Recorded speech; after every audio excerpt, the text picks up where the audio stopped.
Je n'arrive pas à faire cet épisode. Il y a toujours une couille. Bonjour, bienvenue, bonne année si je vous l'ai pas dit, bien que je vous l'ai déjà dit. Aujourd'hui c'est un épisode sur Je te parle RC du Arrma TLR Typhon. Je pense que c'est l'un des épisodes les plus intéressants parce que en fait cette voiture là elle a une mini histoire. De base c'est deux marques distinctes, Arrma et TLR. Et surtout qu'Arrma est vraiment dans le monde du RTR, donc nous, bâcheurs, on utilise les RTR en règle générale, bien qu'aujourd'hui maintenant on a les rollers, je dis n'importe quoi, mais Arrma c'était spécialisé dans la résistance du débutant. Voilà. TLR, eux, c'est vraiment autre chose, on est sur un modèle compétition, chercher la performance, la légèreté, voilà. Du coup, ça a fusionné. Alors, ça a fusionné pourquoi? Parce que Arrma et TLR sont chez Horizon Hobby, du moins ça appartient à Horizon Hobby, donc si vous voulez, c'est un système qui permet aux marques de pouvoir peut-être mieux se développer et générer justement des modèles comme celui-ci. Donc, c'est très très étonnant d'avoir ça aujourd'hui devant les yeux, deux marques qui fusionnent pour créer un modèle orienté compétition. Et c'est pour ça qu'il va sûrement être intéressant dans Je te parle RC, puisque du coup on a vraiment une base de modèle qui est le Typhon, Arrma Typhon, donc très connu pour sa fiabilité, on va dire, hein. C'est quand même un modèle assez fiable. Par contre, le Typhon n'est absolument pas performant en compétition. C'est un engin qui est lourd, qui a un comportement un peu bateau, et tu sens que l'engin en fait il est juste là pour être solide et pas performant. Tandis que quand on a un modèle qui fusionne avec TLR, et ben du coup on se retrouve avec des réglages géométriques de chez TLR, logiquement, des pièces nobles comme des cales alu ou un châssis 70-75 dessus, barre d'Ackerman aussi, normalement 70-75 si je dis pas de conneries, bref, avec des aluminiums assez nobles, et ça nous donne donc cet engin. Je l'ai ici, j'en profite pour vous le montrer, parce que c'est vrai que c'est une très belle machine. On va parler ergonomie, donc c'est-à-dire ergonomie c'est pas le bon mot, mais design. Magnifique, l'une des plus belles voitures que j'ai vues, je pense. On peut pas, enfin, en tout cas, les goûts et les couleurs, on sait très bien que c'est pas égaux pour tout le monde, mais je trouve cette carrosserie absolument splendide. De toute façon, chez Arrma, les designs sont vraiment géniaux. Donc, personnellement, c'est la plus belle voiture que j'ai eue ici, niveau design. Je la trouve magnifique. Alors, le petit côté rose, moi j'aime bien. Rose-violet, comme ça, blanc. C'est des couleurs que j'aime bien dans la RC. Et ouais. Je valide totalement. En plus, ici, on a une écope d'air à l'arrière, juste ouf. On dirait des branchies. J'aime beaucoup. Il y a ça aussi sur le Coralie Chrono. C'est quelque chose que j'apprécie. Et là, on l'a aussi sur le TLR. Bref, une carrosserie vraiment très belle de base. Pour parler du châssis... donc je vous ai parlé du châssis 70-75, on va regarder un petit peu après ce qu'ils en disent sur les magasins et à combien elle est cette voiture là.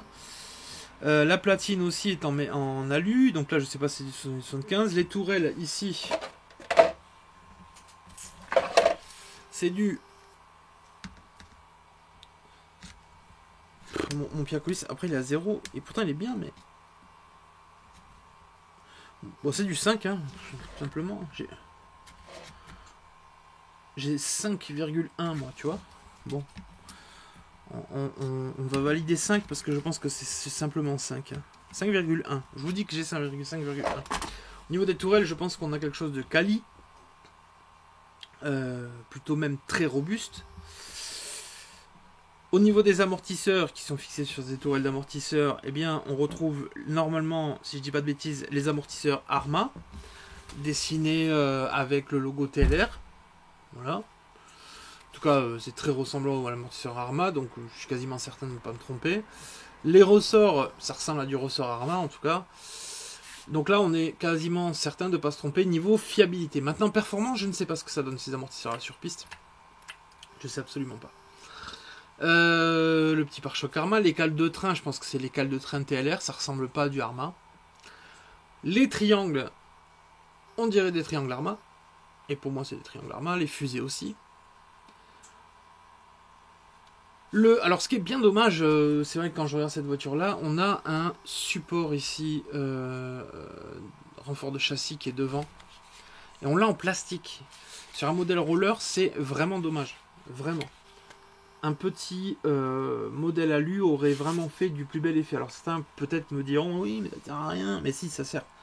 Un renfort alu, c'est presque la base sur une voiture RC. Surtout que ce modèle-là, peut-être contestez-moi si vous voulez, mais pour moi, les mecs qui font de la compétition ne vont même pas l'acheter. Ou alors, certaines personnes qui aiment le risque, tu vois, même moi, perso, je le ferais peut-être. Je serais un peu fifou dans ma tête.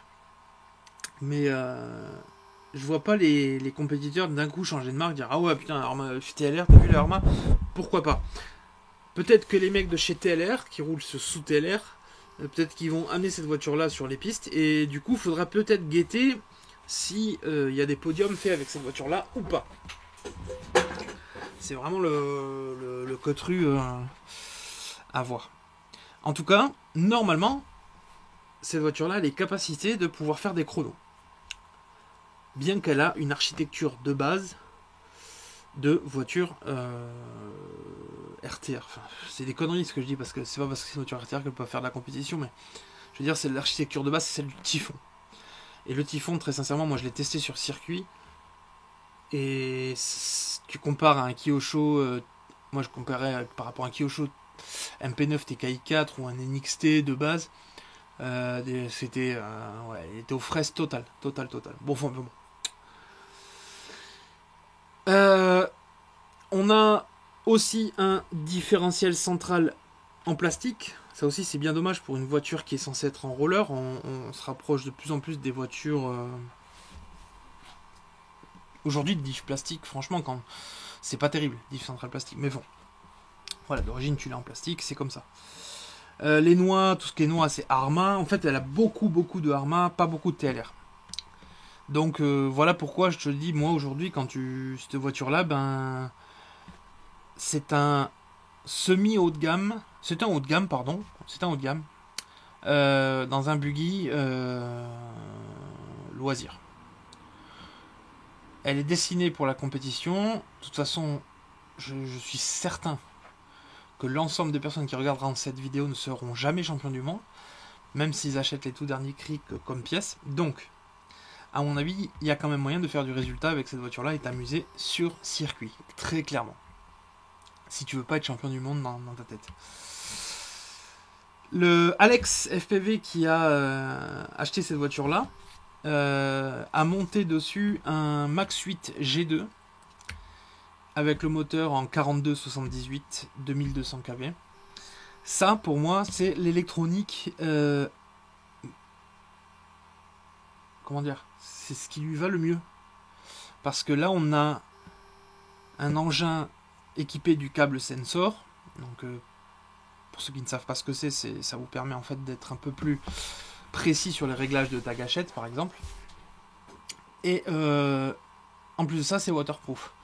En gros, tu mets un Max 8 G2 avec son moteur de base, tu peux faire ta compétition et tu peux faire du loisir.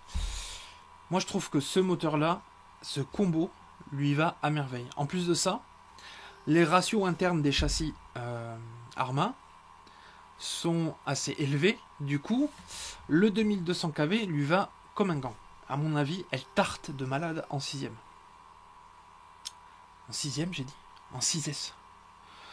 Je joue trop au simulateur. J'allais venir à quoi là ? Au différentiel. Alors, les différentiels, je les ai vus. C'est des différentiels à toutes petites dents.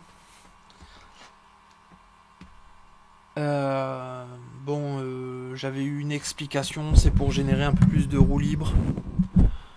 J'ai trouvé cette explication-là nulle part. Bien que là j'ai cherché, mais bon. Ça doit être un truc interne au modélisme dans la compétition. Quand t'as des petites dents, c'est pour générer de la roue libre, pour faire moins de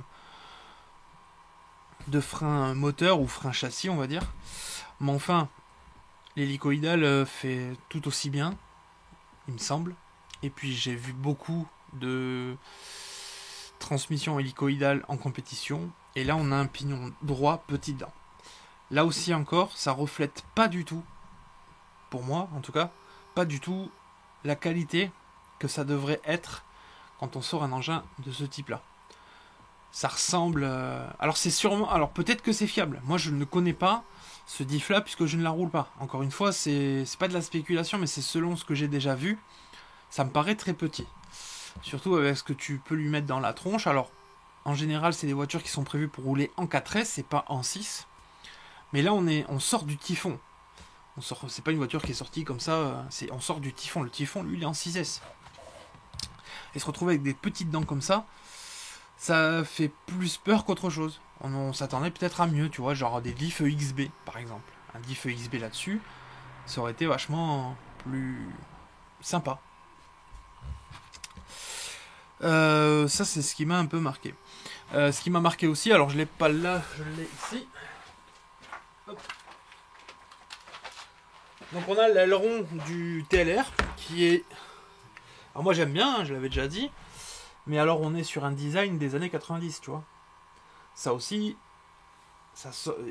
c'est critiquable, je veux dire. Batterie chargée. C'est critiquable. Quand tu regardes l'aileron du Arma Typhon, là on est plus sur des designs récents.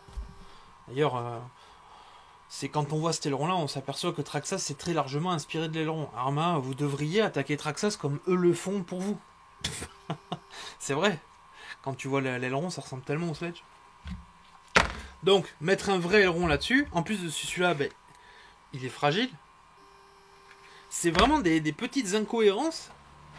C'est comme si on avait mis sur le Typhon des choses qui sont moins fiables. Je parle des diffs, de l'aileron. Après, il y a des trucs mieux, comme le châssis, les tourelles. Voilà, châssis, tourelle, super. Qu'est-ce qu'il y a d'autre? Rien.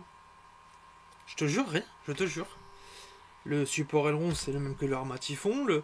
Elle, c'est juste, pour moi, alors c'est bien, c'est super, un châssis 75. Voilà, c'est génial. Mais on n'a pas les renforts en alu. Il y a les cales de chez TLR, ouais, certes. Mais les cales Arma, elles tiennent très bien aussi. Donc voilà. Pour moi, j'ai beaucoup de retenue face à ce modèle-là. Je vous ai dit, c'est un modèle que j'aime beaucoup, il est joli. C'est un modèle que j'aimerais avoir aussi, forcément. Je veux dire, voilà, on les voudrait tous. Parce que j'aime beaucoup son design, ses amortisseurs. C'est un modèle aussi que je peux vous conseiller d'acheter sans problème, puisqu'il sera fiable.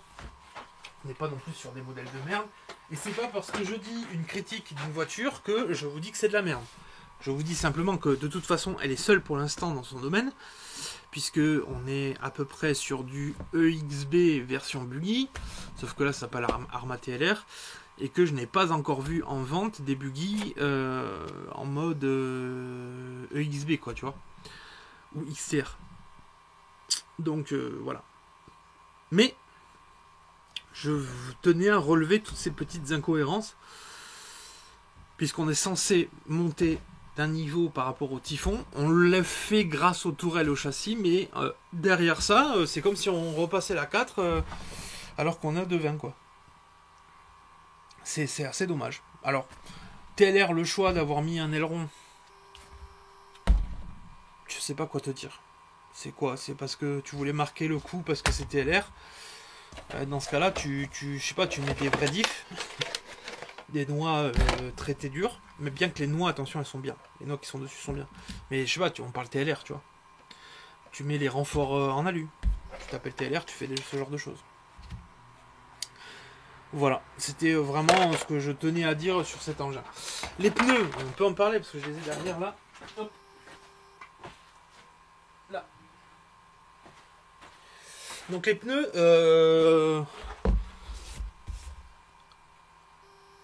Donc on est sur du déboot. Encore une fois, on n'est pas sur un truc de compétition, on est sur du déboot. Et Fabien il va gueuler, j'ai la tête blanche. L'éclairage, arrête, il est pas si mal l'éclairage, mais bon. Les pneus, c'est un crampon comme ça, moi je les aime beaucoup. On est entre ferme et souple, vraiment entre les deux, avec une mousse assez dense à l'intérieur. Donc franchement, pour moi, je pense que c'est un bon pneu. À rouler sur piste, tu seras bien un peu partout.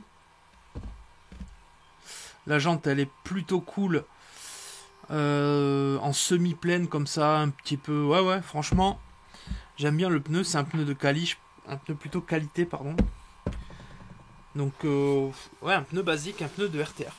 Mais typé piste à cause de son cramponnage. Voilà. Donc, bon. Encore une fois, rien d'exceptionnel non plus. Cela dit, ça reste une voiture qui se situe le cul entre deux chaises. C'est une voiture que j'achèterais personnellement si... en fait, je la montrais comme ça, je pense. Je la montrais vraiment de cette manière-là. Là, c'est la très bonne manière de dire, voilà, je peux faire de le con avec, et je peux faire aussi de la piste avec le Max 8 G2 et un bon petit cerveau dessus. SRT, je pense que c'est... Ouais, en brushless, tu vois, dessus. En fait, il y a une électronique vraiment haut de gamme dessus. Là, t'as vraiment de quoi faire le con dans les bois et aussi sur piste. Je crois que c'est vraiment la meilleure config qu'on peut lui faire. Voilà pour ce Arma TLR. Alors, je fais style le gars. Ah oui, mais j'ai pas configuré. Pardon. Voilà pour cet Arma TLR. Je voulais vous montrer le truc sur RC Team. Vous le verrez pas, j'ai pas fini de configurer puisque j'ai changé le PC, j'ai tout changé. Enfin bref.